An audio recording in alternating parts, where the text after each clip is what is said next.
दिग्विजय जी, आपने सुना दुष्यंत चौटाला जी का भी बयान, विप्लव देव उनका भी बयान। उन्होंने कल बहुत दावे के साथ ये कहा था कि अगली विधायक उचाना से मेरी दीदी ही बनेगी। तब ये सवाल खड़ा हो रहा है कि जब साथ में गठबंधन है, रिश्ता मजबूत है, तो फिर ऐसा बयान क्यों दिया गया?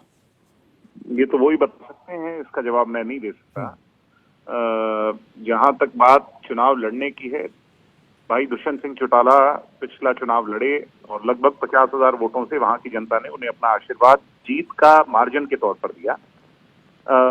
मैं किसी पे ना टिप्पणी करते हुए इतना ही कहूंगा कि अगला चुनाव दुष्यंत जी लड़ेंगे।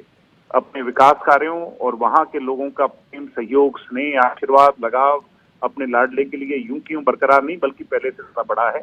पिछली बार 50,000 से जीते थे और इस बार मैं ये मान करके चलता हूं कि 70-80 हजार वोटों से वहां से चुनाव। लेकिन आपको नहीं लगता दिग्विजय जी कि विप्लव देव का ये बयान ये इशारा कर रहा है कि जेजेपी वाले समझ जाएं कि हम उनके साथ चुनाव नहीं लड़ना चाहते? मैं किसी की टिप्पणी पे कोई टिप्पणी नहीं करूंगा। विप्लव देव जी क्या कहते हैं और वो कितनी हैसियत रखते हैं इस बात का फैसला करने में, तो मैं इस पे ना जाते हुए जब वो ये वाली बात कह रहे थे तो ओम प्रकाश धनखड़ भी वहीं पर मौजूद थे। मैंने ये कहा कि वो कितनी हैसियत रखते हैं कि कल को क्या फैसला हो, गठबंधन हो या ना हो, मैं इस पे बात ना करते हुए सिर्फ इतनी ही बात कहूंगा कि बड़ी मजबूती से दुष्यंत चौटाला जी अगला चुनाव उचाना से लड़ेंगे, उचाना से जीतेंगे। अब वो उनकी दीदी हैं, मेरी दादी हैं। वो पिछली बार 50,000 से रह गई।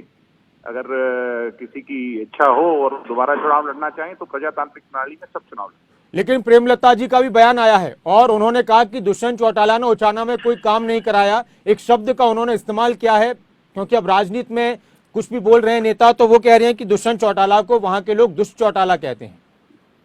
ऐसा है, वो मेरी दादी समान है, मेरे से बड़ी हैं। मैं उनकी बात पे टिप्पणी ना करते हुए इतना ही कहूंगा कि जितना उन्होंने, उनके पति ने और उनके बेटे ने, तीनों ने मिल करके बड़े बड़े पदों पर रह करके प्रयास किया है, उससे लाख गुना ज्यादा काम जमीनी हकीकत है। उचाना की जनता का जन जन बोलता है और अगर वो किसी प्लेटफॉर्म पर जाएं तो मैं उनके सामने फैक्ट्स रख सकता हूं।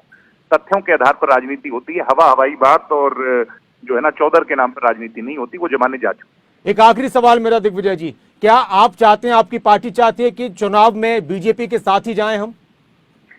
जननायक जनता पार्टी 90 सीटों पर बड़े दमखम से अपनी तैयारियों में जुटी हुई है। ये भविष्य के गर्भ में है कि गठबंधन में चुनाव लड़ेंगे या अपने दम पर चुनाव। तो क्या जननायक जनता पार्टी को ये यकीन भी है कि अपने दम पर सरकार बना लेगी? निश्चित तौर पर जननायक जनता पार्टी पहले भी अपने दम पर चुनाव लड़ी थी, 19% वोट हासिल किए थे, 10 सीट हरियाणा की जनता ने उनको आशीर्वाद स्वरूप दी थी और आने वाले समय में उसने और ज्यादा दुष्यंत के सिर पर आशीर्वाद बनकर के पड़ेगा। और शुक्रिया दिग्विजय चौटाला जी खबरों अभी तक के साथ जुड़ने के लिए। दिग्विजय चौटाला भी कह चुके हैं कि उचाना से चुनाव तो दुष्यंत चौटाला ही लड़ेंगे। अब चाहे कोई कुछ भी कहता रहे।